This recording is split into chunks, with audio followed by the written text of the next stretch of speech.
Hi, my name is Olivia Rice, and this is for AEP 853 Data Analysis and Assessment.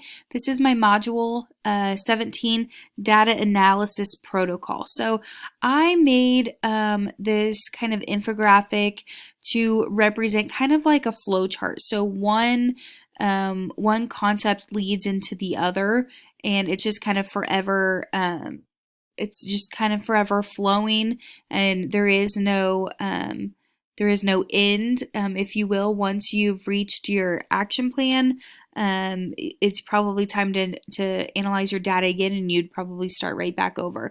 So I think the most important thing to take away from this is right in the middle I put student learning and a heart, just because I always like to put that on my documents, especially if this is something I'm going to hand out to staff members, because I never want to forget our why we do what we do.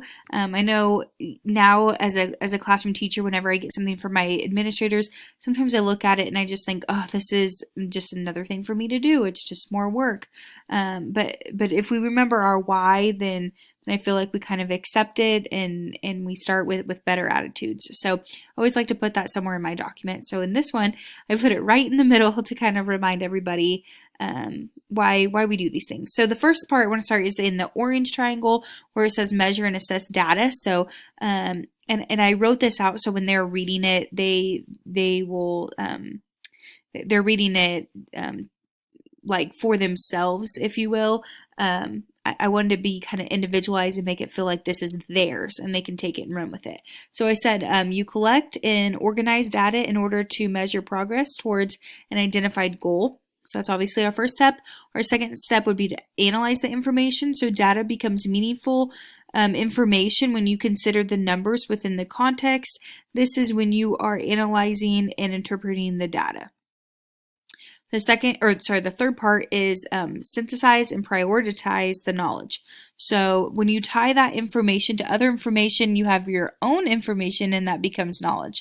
So for example, when you connect what you know about a student's performance with what you know about the instruction provided to them, this is when you are synthesizing the information and identifying the key takeaways that you need to prioritize.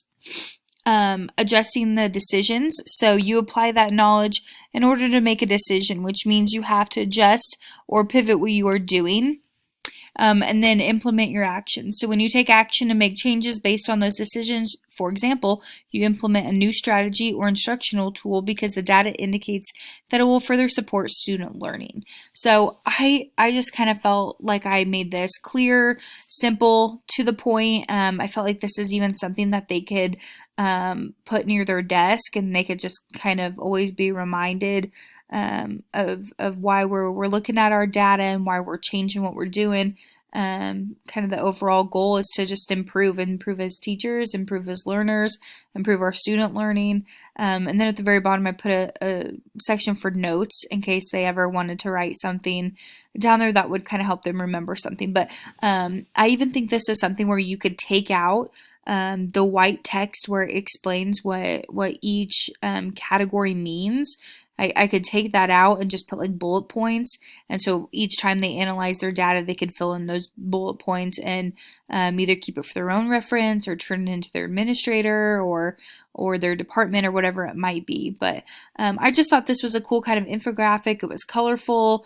It explains our hows and our whys, and I thought it was just something that any educator at any grade level could use, and then we could kind of grow off of it. So anyway, thank you.